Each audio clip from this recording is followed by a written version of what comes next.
Hello students, welcome to my YouTube channel. In the subject of foundation and exploration of performing and fine arts, आज की इस video lecture में हम historical evolution and cultural significance of performing arts in India ये भी in detail अच्छे से cover करने वाले हैं, तो वीडियो को एंड तक ज़रूर देखिएगा और अगर आप पहली बार चैनल पर आए हो तो ज़रूर से सब्सक्राइब कर लीजिएगा। तो आइए स्टार्ट करते हैं वीडियो को। Historical evolution and the cultural significance. The historical evolution of performing arts in India is deeply intertwined and with its rich and diverse cultural traditions. The cultural significance of these arts forms reflect India's long-standing heritage, societal values and spiritual beliefs. ठीक है, तो हमारी जो proper हम बोले ना अपनी history बहुत ज़्यादा स्ट्रॉन्ग है, जहाँ पे हमने मतलब उसका जो इवोल्यूशन प्रॉपर है तो वो बहुत पुराना है। ठीक है, बहुत ही लंबे टाइम से हम देख सकते हैं कि उसकी जो जर्नी स्टार्ट हुई थी और आज की जो डेट है वहाँ पे हमने बहुत ज़्यादा हमारी कल्चरल डाइवर्सिटी बहुत ज़्यादा हमें देखने को वहाँ पे मिल रही है, जहाँ पे performing arts in India is very deeply intertwined, जहाँ पे बहुत मतलब उसका बहुत गहराई है, जहाँ पे हमारे पास बहुत रिच कल्चरल हमें डाइवर्सिटी हमें देखने को मिल रही है। जहाँ पे हमने स्टार्टिंग करेंगे एंशिएंट रूट से, जहाँ पे अर्ली वैदिक पीरियड हो गया, तो वहाँ पे अर्ली बिगनिंग्स हो गई, जहाँ पे the roots of the Indian performing arts can be track back to prehistoric times where art forms like dance, music and story telling were part of the ritualistic and social life. वहाँ से चली आ रही है ये सब चीज़ें, dance हो गया, म्यूज़िक, स्टोरी टेलिंग, जहाँ पे मतलब प्रॉपर डेली लाइफ का वो पार्ट था या फिर रिचुअल्स का पार्ट था, वहाँ से ये सब चीज़ें हमारी है वो चली आ रही है। फिर स्टार्ट हो गया वैदिक पीरियड, जहाँ पे the Vedas, the oldest scriptures of the India, contain the hymns and chants which were recited sung as a part of the religious rituals. Music, especially the chanting in the Vedic hymns and the performance plays a significant role in the spiritual life. ठीक है, हम मंत्रोच्चार हो गए या फिर यज्ञ हो गया या फिर हमारे स्पिरिचुअल लाइफ में स्पेशली म्यूज़िक हम बोले ना, स्पेशली म्यूज़िक का जो पार्ट है या भजन्स हो गए या फिर कोई मंत्र हो गए, तो वो सभी चीज़ें वहाँ से ही स्टार्ट हो गई थी। जहाँ पे नाट्य शास्त्र में जो लिखा गया था भरत मुनि द्वारा, उन्होंने ये पीरियड में सभी चीज़ें दिखाई, उन्होंने प्रॉपरली उनके किस तरह से परफॉर्म करनी है वो प्रॉपर गाइड करा गया है। जहाँ पे आर्ट हो, परफॉर्मिंग किस तरह से आर्ट करना है, lying down the principles for the music, dance and the dramas. ठीक है, आपको म्यूज़िक किस तरह से बनाना है, मतलब आपको अगर भजन भी लिखना है या मंत्र लिखना है तो उसकी जो मतलब सीक्वेंस है मेंटेन होना चाहिए ना। मतलब हम कोई भी देखे भजन हो गया तो उसके जो लास्ट में राइम मिलती है तो वो प्रॉपर कितने लाइंस की होनी चाहिए, कितना स्पेस होना चाहिए उसके बीच, किस तरह से डांस परफॉर्म करना है, कैसे ड्रामा क्रिएट करना है, वो सभी चीज़ें नाट्य शास्त्र में देखने को हमें मिल रही है। फिर स्टार्ट हो गया क्लासिकल पीरियड, जो है नाट्य शास्त्र वाला।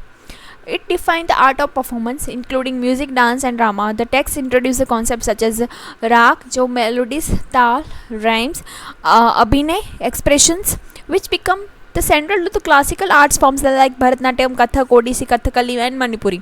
ठीक है, तो जब नाट्य शास्त्र स्टार्ट हुआ मेन वहाँ इंट्रोडक्शन से ये बेसिक पीरियड स्टार्ट हो गया था, जहाँ पे इन सभी को मिलाकर एक अच्छा डांस परफॉर्म आर्ट, एक क्लासिकल आर्ट फॉर्म तैयार करा गया था, जहाँ पे हो गया भरतनाट्यम, हो गया कथक, ओडिसी, कथकली एंड मणिपुरी। फिर डांस एंड ड्रामा स्टार्ट हो गए थे, जहाँ पे dance and dramas focus occurred during this period, especially in temple rituals and court performance. These themes are often drawn for the mythology, epics like the Mahabharata and Ramayana, religious believes. ठीक है, specially जो perform करे जाते थे तो वो कोई आपको घटना दिखाने के लिए, महाभारत की या रामायण की पर्टिकुलर एक नाट्य दिखाने के लिए आपको डांस परफॉर्म या म्यूज़िक परफॉर्म करा जाता। फिर Bharatanatyam and Kuchipudi, this forms are emerge from the temple tradition southern India, initially perform at the devadasis temple dancers, while other classical forms like Kathakali from Kerala and Kathak from the northern India also took the shape during this period. ठीक है, तो specially ये जो Bharatanatyam and Kuchipudi dance performance है वो हमें temple tradition में specially southern India में अपने देखने को मिल रहे हैं। फिर है मिडिवल पीरियड, जहाँ पे भक्ति एंड सूफी इन्फ्लुएंस स्टार्ट हो गया था। The bhakti movement with emphasise the devotion to the personal god personal god and the led of the growth of the devotional music, songs and dance, especially in the southern India. Devotional songs like Abhangas in the Marathi or the kirtans in Tamil become the center of the performance in the temples. Specially भक्ति या सूफी influence हुए वो medieval period में start हो गए थे. जैसे हमें स्पेशली ये टाइम पे हम प्रभु भक्ति में, हम बोले भगवान की भक्ति में सबसे ज़्यादा लीन होने को के लिए म्यूज़िक, सॉन्ग्स एंड डांस रखे गए थे, जहाँ पे कीर्तन करते करते लोग गाते भी थे और नृत्य भी करते थे. फिर कोर्ट परफॉर्मेंस हो गए, जहाँ पे in the court of the kings empires during the medieval period dance and music flowers the light entertainment forms. Persian and the Mughal influence also introduced the new forms like Qawwali, Sufi devotional music and the Kathak, which has a shape by the Mughal court culture. ठीक है, तो वहाँ पे फिर ये period king period था, तो वहाँ पे डांस परफॉर्म करने के लिए मतलब करने के लिए उनके कोर्ट में, मतलब उनके दरबार में सब हाजिर होते थे. कवाली वहाँ पे इंट्रोड्यूस करी गई थी, कथक भी वहाँ पे डांस परफॉर्म करा जाता था. फिर है राग रस, जहाँ पे the music of this period was structure around the ragas, melodies of the modes and the रसेस, जहाँ पे इमोशंस के साथ मतलब मेलोडी भी हो गया एंड इमोशनल मूड भी हो गया, तो वो सबको मिक्स करके एक राग रस बनाया जाता था, जो development of the classical music से हाईली सोफिस्टिकेटेड आर्ट फॉर्म इससे बनाया जाता था. फिर है कॉलोनियल पीरियड, जहाँ पे impact of the colonialism, the arrival of the British, यहाँ पे ब्रिटिश लोग अराइव हो गए थे. ये हमारा प्री इंडिपेंडेंट का टाइम है, जहाँ पे significant changes to Indians performing art. Traditional forms were often marginalised in favour of the western style theatre, opera and the dance. वहाँ पे अभी क्या हो रहा है, तो बाहर से कल्चर आया है, तो वेस्टर्न स्टाइल थिएटर हमें देखने को वहाँ पे मिल रहे हैं. फिर नेशनलाइजेशन राइवरल, जहाँ पे 19th सेंचुरी से पहले 20th सेंचुरी के स्टार्टिंग में क्या करा गया था कि जो हमारे पुराने स्पेशली भरतनाट्यम, कथक हैं, तो उनको फिर से इंट्रोड्यूस करने के लिए अपने क्लासिकल म्यूज़िक में, तो वहाँ पे वो रिक्लेम करा गया. फिर थिएटर एंड पर्सिव इन्फ्लुएंस हो गए, जहाँ पे introduce the western theatre and drama combined with Indian story telling tradition led to the growth of the Indian theatre, especially in the urban centers like the Bombay. The Persian theatre influenced by the Western style play was major forms in the theatrical scenes during this time. तो theatres में भी कोई ना कोई topic इस तरह से होता था, जहाँ पे करंट चल रहे कोई भी पर्टिकुलर टॉपिक को इंट्रोड्यूस मतलब दिखाया जाता था, जिससे लोगों में अवेयरनेस आए. फिर पोस्ट इंडिपेंडेंस टाइम हो गया, जहाँ पे मॉडर्न रेनेसांस देखने को मिल रहा, जहाँ पे मॉडर्न इन्फ्लुएंस हो गया.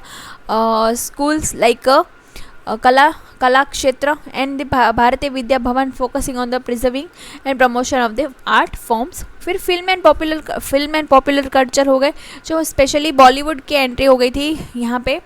तो बॉलीवुड ने भी अपने ट्रेडिशनल स्टाइल को कुछ मॉडर्नाइज करके एक अलग से फ्यूजन क्रिएट करके दिया. फ्यूजन एंड कंटेम्प्रेरी आर्ट भी, जिसमें डांस, म्यूज़िक एंड थिएटर को इंक्रीज़ करा. इससे क्या हो रहा है, blending the classical folk dance को मॉडर्न फॉर्म में डाला गया था, जिसकी वजह से वो पॉपुलैरिटी उनको मिली.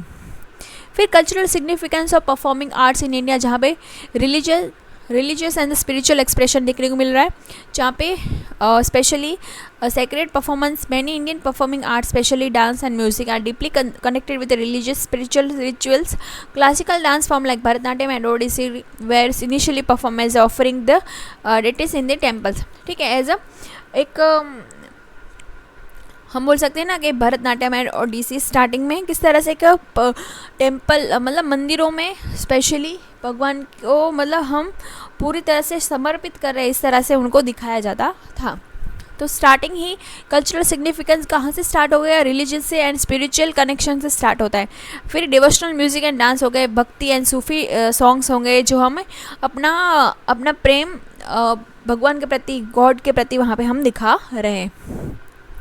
फिर कल्चरल आइडेंटिटी एंड हेरिटेज हो गया, जहाँ पे हमें हर इंडिया के हर कोने कोने में अलग अलग कस्टम्स, बिलीफ्स एंड प्रैक्टिस के अकॉर्डिंग अलग अलग डांस फॉर्म्स देखने को मिल रहे हैं. जैसे कथक नॉर्थ इंडिया में tell the stories through the intrinsic footwork and expression, जहाँ पे फुटवर्क पे ज़्यादा फोकस करा गया था.